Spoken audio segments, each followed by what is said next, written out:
এই আমলারা এই বিষয় নিয়ে একবার ন্যূনতম গবেষণা করে না, এই বিষয়ে একটু পড়ে না। আমরা যে দরখাস্ত দেই, আমরা যে সংবাদ সম্মেলন করি, আমরা যে পত্র পত্রিকায় লেখালেখি করি, কোনো বিষয়ে এদের কোনো ধৈর্য নাই। ঢাকা জেলার ভিতরে আমরা যেই জায়গাগুলিতে গাড়ি কিনেছিলাম চলাচলের জন্য, সেই জায়গা যেহেতু কেটে ঢাকা মহানগরী বৃদ্ধি করা হয়েছে, অতএব সেখানে ওই গাড়িগুলি বাড়তি হয়ে গেছে।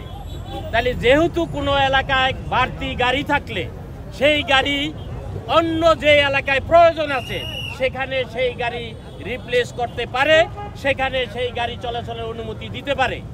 অথচ এই আইন থাকা সত্ত্বেও এই আমলারা এই বিষয় নিয়ে একবার ন্যূনতম গবেষণা করে না, এই বিষয়ে একটু পড়ে না।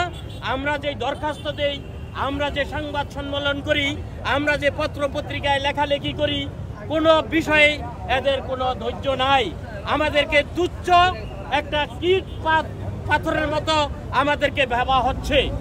এই জন্যই আজকে শ্রমিকের ভিতরে দিনে দিনে ক্ষোভ বিরাজ করে, আজকে এখানে বিক্ষোভে পরিণত হয়েছে।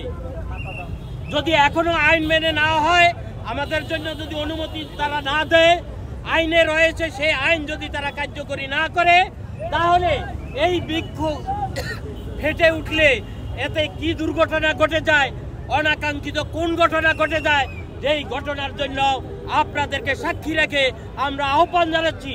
আমরা এই জন্য দায়ী নয়, দায়ী হবে পুলিশ প্রশাসন, মেট্রো,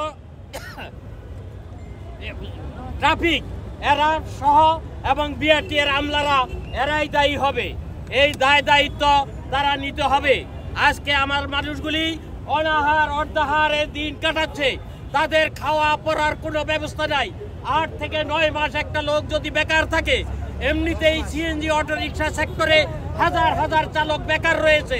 সেই বেকারত্বের ভিতরে আবার নতুন করে বেকার দেওয়া হচ্ছে।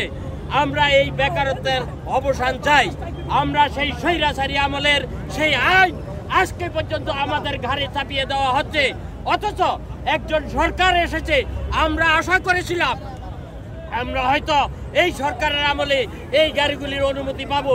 একটি গণতান্ত্রিক সরকার, আজকে গণতান্ত্রিক সরকারও আমাদের উপর যে আচরণ করছে, এই আচরণের কারণে আমরা কি এই দেশের নাগরিক নয়? আমরা এই দেশের নাগরিক হলে এই আচরণের দায় এই সরকারকে দিতে হবে।